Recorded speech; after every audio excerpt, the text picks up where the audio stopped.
Salut à vous tous, on se retrouve aujourd'hui pour la présentation d'une batterie très économique, la Foshibo F1200, une batterie enfin accessible pour beaucoup de budget.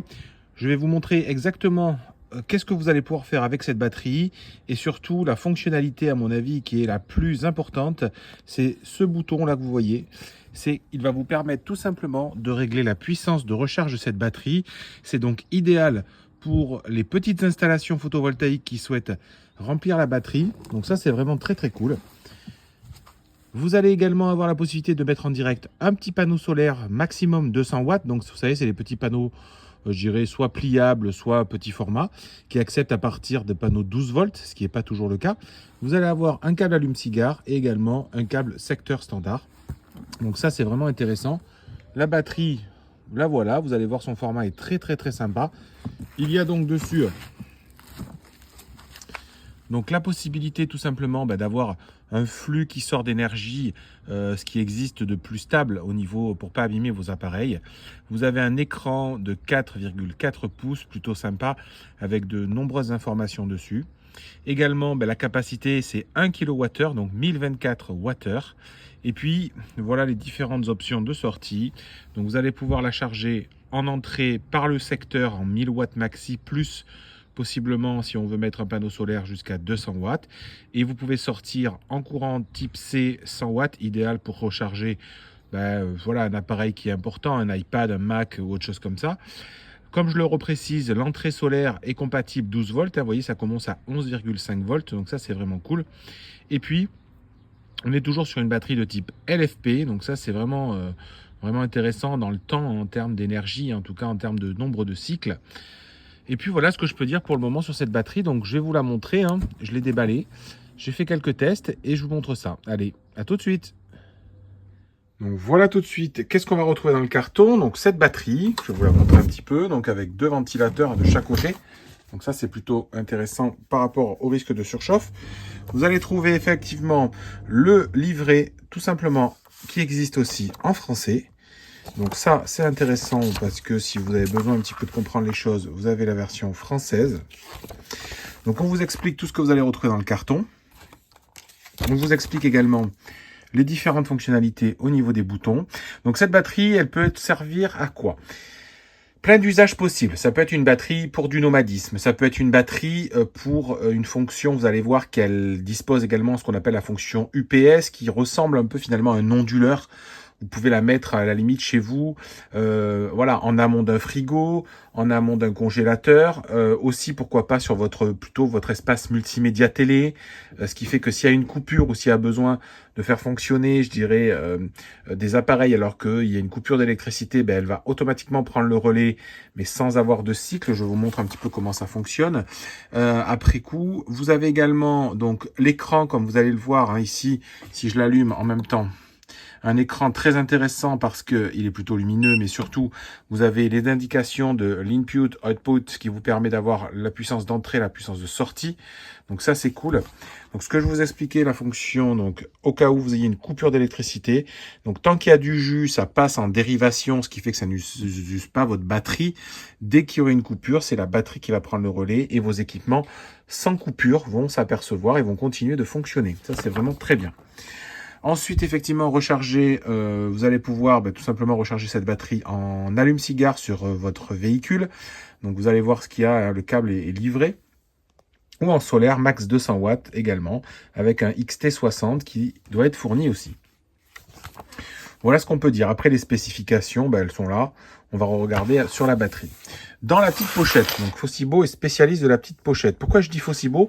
Parce qu'en fait, il y a des batteries, j'en ai testé énormément, mais j'en ai pas gardé beaucoup. Mais regardez celle que j'ai gardée, qui est à la maison et que j'utilise tous les jours. C'est cette Foshibo de grosse capacité, 3,6 kWh. Alors c'est totalement différent de la petite batterie que je vous présente, parce qu'effectivement, je dirais, on est sur un scénario plutôt domestique, alors que là, on est vraiment sur un scénario un peu plus mobile.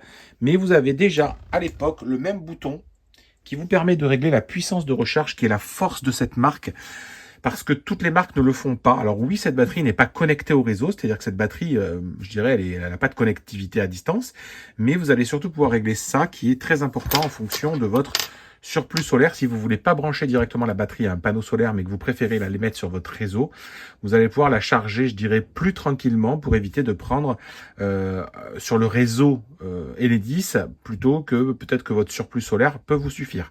Si vous avez des kits plug and play, tout ça qui produisent un peu, mais qui produisent pas des quantités d'énergie importantes en pic, c'est l'idéal. Alors, je vous montre ce qu'il y a dans la housse. Qu'est-ce qu'on va retrouver dans cette housse de Fossibo? Alors, à l'intérieur, vous allez voir tout de suite, donc c'est très pratique. Et vous allez retrouver donc le câble secteur standard, hein, de type un peu PC, vous voyez. Donc ça, c'est pour recharger la batterie. Vous allez trouver le câble allume-cigare pour également recharger la batterie.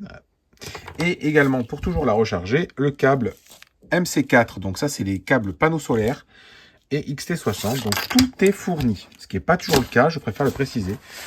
Tout est fourni avec cette batterie. Donc, une fois qu'on a dit ça, vous allez retrouver des possibilités. Les possibilités, c'est de charger la batterie à plusieurs puissances. Donc, le plus haut, c'est 1000 watts. Ensuite, c'est 800 watts. Ensuite, c'est 600 watts. 400 watts, 200 watts. Bien évidemment, plus ça sera petit, plus ça sera long. Mais, comme je l'explique, si vous avez peut-être que 400 watts de surplus solaire, il vaut mieux mettre 400 watts. Votre batterie va charger maximum 400 watts. Ça va mettre à peu près 3 heures pour la charger. Mais au moins derrière, vous serez tranquille. Vous n'aurez pas forcément été pioché sur le réseau Enedis. En sortie, vous allez trouver 2 prises en USB type C. Une de 100 watts, une de 20 watts et 2 prises en USB type A. Également une sortie allume-cigare. Donc on peut faire une entrée allume-cigare, mais aussi une sortie allume-cigare. Voilà ce qu'il y a pour la sortie courant continu. Donc sur les côtés, pas grand-chose à signaler. Par contre, derrière, il y a des choses intéressantes. Vous allez trouver les sorties de prise standard, de prise européenne, max total 1200 watts. Donc c'est pour ça que 1200 watts, ça va dépendre à quel type d'appareil vous allez la brancher, mais tout ce qui est électronique pure, ça fonctionnera parfaitement. Là où vous pourriez avoir des limites, c'est par exemple sèche-cheveux à pleine puissance ou une centrale vapeur à pleine puissance. Là, ça peut être juste, mais sinon, ça pourra faire fonctionner voilà, tout ce qui est téléviseur, console de jeu, ordinateur, des plus petits appareils comme des imprimantes, voilà, tout ça, il n'y aura pas de problème. Vous avez une LED, donc plutôt pour la partie nomadisme, si effectivement vous avez ce cas-là. Et puis là, c'est les fameuses entrées. Donc vous entrez ici soit les panneaux solaires, soit la partie allume-cigare, et ici l'entrée secteur standard pour la batterie. Et comme je le dis, 2 prises possibles en sortie. Voilà ce que je peux dire de cette batterie. Pourquoi je vous la présente? Parce que tout simplement, le partenaire Geekbuying m'a proposé de la présenter déjà. Et ensuite, surtout parce que je trouve que le rapport qualité-prix est top. Vous verrez, sur un prix inférieur à 400 €. Donc c'est vraiment intéressant pour une batterie, je reprécise, de 1 kWh. Donc ça commence à être d'une capacité quand même sympa. Alors il y a plus gros, hein, il y a beaucoup de batteries de 2 kWh. Mais c'est toujours pareil, c'est entre encombrement, dimension, poids. Là, on est sur une batterie qui fait environ 10-12 kg. Voilà. Alors qu'une batterie, effectivement, du double de capacité, c'est plus de 20-25 kg. Donc, ça va dépendre de vos besoins, ça va dépendre de vos usages. Mais en tout cas, c'est une des batteries les plus compétitives en tarif sur le marché. Donc, sachez-le que là, ça, c'est sûr et certain. Donc, on fait quelques tests de charge et on regarde ça ensemble tout de suite. Donc là, je vais brancher le câble à l'arrière. On va mettre la puissance sur, par exemple, 600 watts. Le câble est ici et branché derrière. Je la branche à ma prise et on va regarder tout de suite comment ça réagit. C'est branché, on entend un petit bip. La batterie commence à se lancer. Normalement, la batterie en recharge devrait plafonner à max 600 watts. Donc, il faut lui laisser quelques secondes, en tout cas, pour atteindre sa vitesse de croisière demandée. Vous allez voir que la batterie va monter donc à 600 watts et donc elle est partie pour faire sa recharge. En sachant que la batterie faisant à peu près 1 kWh, ça fait une recharge en moins de 2 heures. Là, en sachant qu'on est déjà à 28%, vous voyez, ça vous marque le temps précis qu'il reste pour effectivement recharger cette batterie.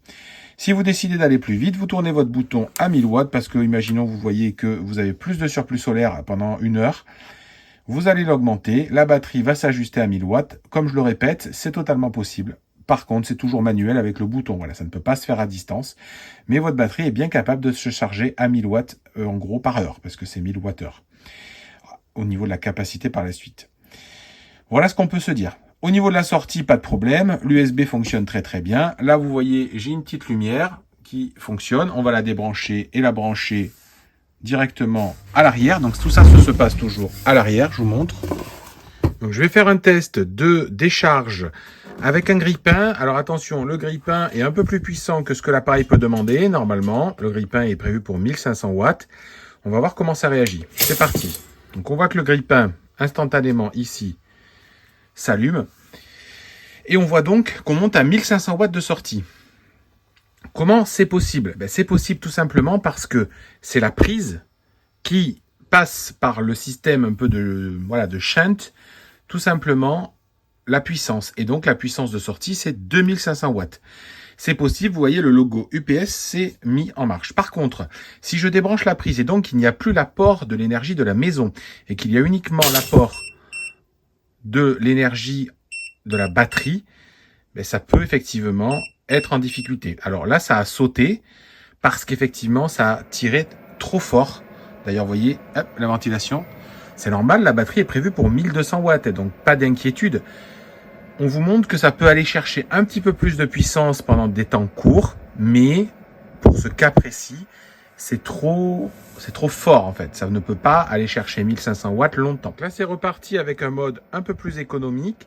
Le grille-pain, il y a un petit mode éco dessus, ce qui permet de tirer uniquement 700 watts. On voit qu'il y a 1700 watts qui rentrent. C'est normal parce qu'une partie de l'énergie, c'est toujours pareil, part sur le côté. Si je débranche la batterie, hop, vous allez voir qu'il n'y a plus du tout d'entrée. Par contre, il n'y a plus que la sortie du grille-pain, donc c'est totalement normal également.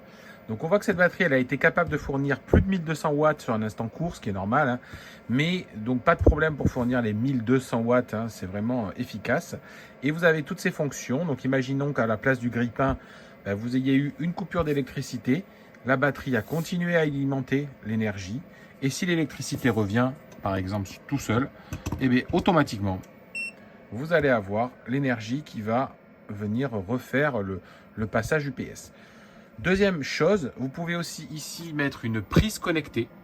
L'avantage de mettre une prise connectée, c'est que vous allez pouvoir créer des scénarios en disant « Je veux que ma batterie se mette à charger précisément lorsque le soleil est au plus beau, on va dire. » Donc soit vous mettez des horaires du style 10h midi ou 10h 14h, ça c'est vous qui voyez. Ou alors après vous pouvez aller plus loin avec un système qui va venir contrôler l'énergie renvoyée sur votre compteur d'énergie. J'ai des vidéos là-dessus sur le YouTube. Et qui va dire ma batterie se met à charger uniquement lorsque je renvoie au moins 300 watts sur le réseau. Et dans ces cas-là, par exemple, vous la mettez à 200 watts et elle va pouvoir se charger lorsqu'il y a du surplus. Et à l'inverse, vous allez pouvoir couper la prise aussi si, par exemple, il n'y a pas assez de renvoi sur le réseau. Donc, des scénarios sont possibles, pas avec la batterie en elle-même parce qu'elle n'est pas connectée, mais avec ne serait-ce qu'une petite prise connectée, vous pouvez faire plein de choses. Avec cette batterie, je répète, un prix très compétitif, moins de 400 €. Donc, c'est très sympa. Réfléchissez-y en tout cas si vous êtes en phase de réflexion d'achat. Très polyvalente, 1200 watts max en sortie, 1000 watts en entrée pour la partie courant alternatif, 200 watts en entrée pour la partie solaire ou allume-cigare. Je vous laisse là-dessus. N'hésitez pas en tout cas à vous rendre sur le site de Geekbuying pour aller voir le site, voir les descriptifs de la batterie. Voilà, vous avez quelques visuels à l'écran.